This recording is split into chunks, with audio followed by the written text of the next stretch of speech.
Dear friends, നമ്മളിന്ന് ഉണ്ടാക്കാൻ പോകുന്നത് പോർക്ക് ഫ്രൈ. അതിനായിട്ട് നമ്മൾ ആവശ്യമുള്ള സാധനങ്ങൾ: പോർക്ക്, ഉപ്പ്, മല്ലിപ്പൊടി, മഞ്ഞൾപ്പൊടി, ബാക്കിയുള്ളത് പിന്നാലെ വരും. അത് നമ്മൾ മിക്സ് ചെയ്ത് വച്ചിരിക്കുകയാണ് ഇറച്ചിയിൽ. അത് കഴിഞ്ഞ് നമ്മൾ ഇത് കുറച്ച് റെസ്റ്റിന് വയ്ക്കുക. ആ സമയത്ത് നമ്മൾ എന്താ ചെയ്യുന്നത് വെച്ച് കഴിഞ്ഞാൽ, ഉള്ളി കട്ട് ചെയ്യുക, പച്ചമുളക് കട്ട് ചെയ്യുക, അങ്ങനെയുള്ള കാര്യങ്ങൾ ചെയ്തിട്ട് ഇഞ്ചി വെളുത്തുള്ളി ചതയ്ക്കണം.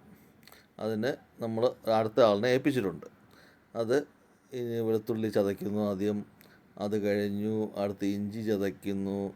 ഇത് ചതച്ച് മാറ്റി വെച്ച ശേഷം, വെളുത്തുള്ളി ചതച്ച് മാറ്റി വെച്ച ശേഷം അടുത്ത ഇഞ്ചി ഇട്ടിട്ട് അത് ചതയ്ക്കും. ഇഞ്ചി ചതച്ച് വയ്ക്കുന്നു. അത് കഴിഞ്ഞിട്ട് കറിവേപ്പില എടുത്ത് വെച്ചിട്ടുണ്ട്. അത് കഴിഞ്ഞ് നമ്മൾ എണ്ണ എടുത്ത് ഇപ്പോൾ ചട്ടി വെച്ചു കടുക് ഇടാൻ പോവുകയാണ്. അതിന് വേണ്ടതാണ് ഇഞ്ചി വെളുത്തുള്ളി, അതെല്ലാം നമ്മൾ ചതച്ച് വെച്ചിട്ടുണ്ട്. എണ്ണ ഒഴിച്ചു, ചട്ടി അടുപ്പിൽ വെച്ചിട്ടുണ്ട്. അതിനകത്ത് എണ്ണ ചൂടാകുമ്പോൾ കടുകിടുന്നു. കടുകിട്ട ശേഷം അത് പൊട്ടണം. എണ്ണ ചൂടായി കടുക് പൊട്ടിയ ശേഷം നമ്മൾ എന്ത് ചെയ്യുന്നു, നമ്മുടെ ഇഞ്ചി വെളുത്തുള്ളി ചതച്ച് വെച്ചതിനെ നമ്മൾ ആഡ് ചെയ്യുന്നു ഫസ്റ്റ്. ഇതാണ് ഇഞ്ചി വെളുത്തുള്ളി ചതച്ച് വെച്ചിരിക്കുന്നത്.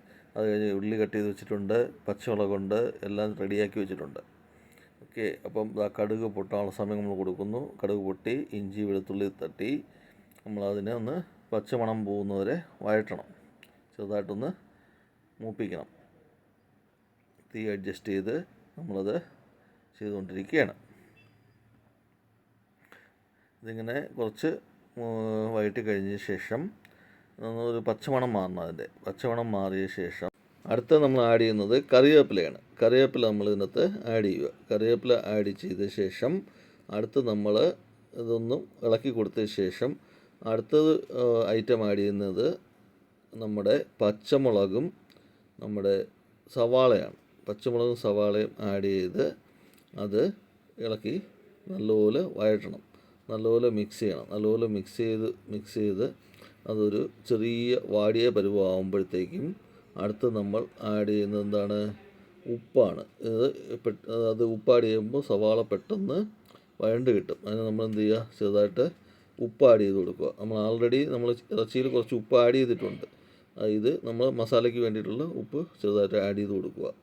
ആഡ് ചെയ്ത് നമ്മൾ അടച്ചു വെച്ച് വഴറ്റണം. ഇത് നല്ലപോലെ വഴണ്ട് വരണം. ഇത് നല്ലപോലെ മിക്സ് ചെയ്ത് യോജിപ്പിച്ച ശേഷം നമ്മൾ എന്ത് ചെയ്യുക, അടച്ചു വെച്ച് ഇത് വഴറ്റിയെടുക്കുക. ഇത് നല്ലപോലെ വഴണ്ട് വരണം. ഇപ്പോൾ നമ്മൾ അടച്ചു വെച്ച് വഴറ്റി എടുത്തിട്ടുണ്ട്. നല്ലപോലെ വഴണ്ട് വന്നു. നമ്മൾ നോക്കുമ്പോൾ അറിയാൻ പറ്റും, അതിൻ്റെ കളറെല്ലാം മാറി നല്ലപോലെ വഴണ്ട് വന്നു. നമ്മളിപ്പോൾ കുരുമുളക് ആഡ് ചെയ്തു. കുരുമുളക് പൊടി ആഡ് ചെയ്തു. നമുക്ക് ഇതിനകത്ത് മെയിനായിട്ട് വേണ്ടത് കുരുമുളക് പൊടിയാണ്. കുരുമുളക് ആഡ് ചെയ്ത് നല്ലപോലെ യോജിപ്പിക്കുക.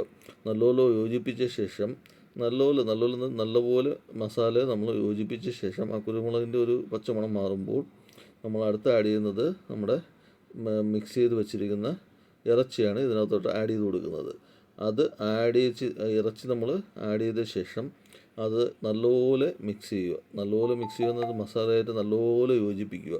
നല്ലപോലെ യോജിപ്പിച്ചിട്ട് നമ്മൾ അടച്ചു വെച്ച് വെള്ളമൊന്നും ഒഴിക്കാതെ അടച്ചു വെച്ച് നല്ലപോലെ വേവിച്ചെടുക്കുക. നല്ലപോലെ ഇടയ്ക്ക് ഇളക്കി കൊടുക്കുക. അത് കഴിഞ്ഞ് എടുത്ത് നമ്മളിങ്ങനെ തുറന്ന് ഇളക്കി കൊടുക്കുക. ഇളക്കി കൊടുത്ത് നമുക്ക് എന്തെങ്കിലും ടേസ്റ്റ് ചെയ്യാൻ അത് ഉപ്പോ അങ്ങനെയുള്ള എന്തെങ്കിലും വേണമെന്നുള്ളത് നമ്മൾ ഈ സമയത്ത് ചെക്ക് ചെയ്ത് നോക്കുക. അതിനുവേണ്ടി നമ്മൾ ശംഭുവിനെ ഏൽപ്പിച്ചിട്ടുണ്ട്. ശംഭു ഒന്ന് ചെക്ക് ചെയ്യുന്നുണ്ട്. ശംഭു ഒന്ന് ഉപ്പ് നോക്കുന്നുണ്ട്. അപ്പോൾ എല്ലാം ഓക്കെ എന്ന് പറയുന്നുണ്ട്. അപ്പോൾ നമ്മൾ അടുത്തതായിട്ട് അത് ഒന്നുകൂടെ ഡ്രൈ ഫ്രൈ ആക്കി എടുക്കാൻ വേണ്ടിയിട്ട് അടച്ചു വെച്ച് നല്ലപോലെ ഡ്രൈ ഫ്രൈ ആക്കി എടുക്കുക. ഇടയ്ക്ക് ഇളക്കി കൊടുക്കാൻ മറക്കരുത്. വേവിച്ച് കഴിയുമ്പോൾ അത് നല്ല ഡ്രൈ ഫ്രൈ ആയിട്ട് വരുന്നു.